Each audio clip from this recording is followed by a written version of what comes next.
everybody, this is Anthony at the Beverage Factory. We're here today to find a leak in your CO2 system. What we're looking at today is a Cadeco Premium dual product, dual gauge regulator hooked up to our standard 5-pound CO2 tank, and all of that is hooked up to two Cadeco 5-gallon ball lock kegs. The first thing we're going to do to locate your leak is we're going to pressurize the regulator and then isolate it. To pressurize it, you just need to turn your tank on, which is counterclockwise, and turn it on to where you get a reading here. You should be reading between 500 and 1000 psi. That can vary depending on how cold the tank is, the temperature, altitude and such. But don't worry about it. All you need is a reading for this test. If that needle moves at all, you should be good. The next thing we're going to do is we're going to put some pressure on the low pressure side, so that would be going out what would be going out to your kegs. You do that by turning the handle clockwise until you get about 10 pounds of psi or 10 pounds of pressure.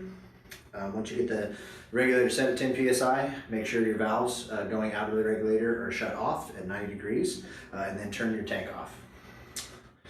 After you get the tank turned off, you're going to want to look at your low pressure gauge and see if you notice the pin on the needle on the gauge moving at all. If it is dropping, you have a leak somewhere between the shutoff valves and the tank. The main place this leaks is right here at the CO2 tank, where you'll need to tighten this with either a specialty tank wrench or a large crescent wrench.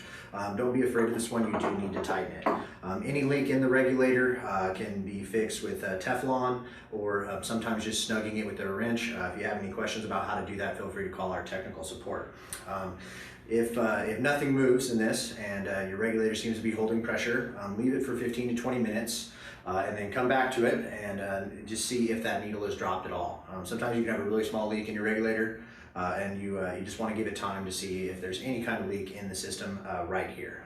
If there's not, after you come back from 15 minutes, you go ahead and open these up one at a time. So you just open this and expose this line to your keg, to the pressure, and if this falls at all, this needle falls at all, you'll know that that line that you've opened up and got the fall has a leak in it between the shutoff valve and the keg. It kind of narrows it down, so when you do go to do your leak check, you will have like an area to look at. So if you notice a leak, get that line pressurized, and then spray all the connections, threaded connections, hose connections, ball lock connections, and then all the O-rings on the keg with some foaming sealer or foaming agent. You can either use Windex, a simple green. I use Star Sand because I'm a home brewer and it foams really well, and that'll show you where your leak is.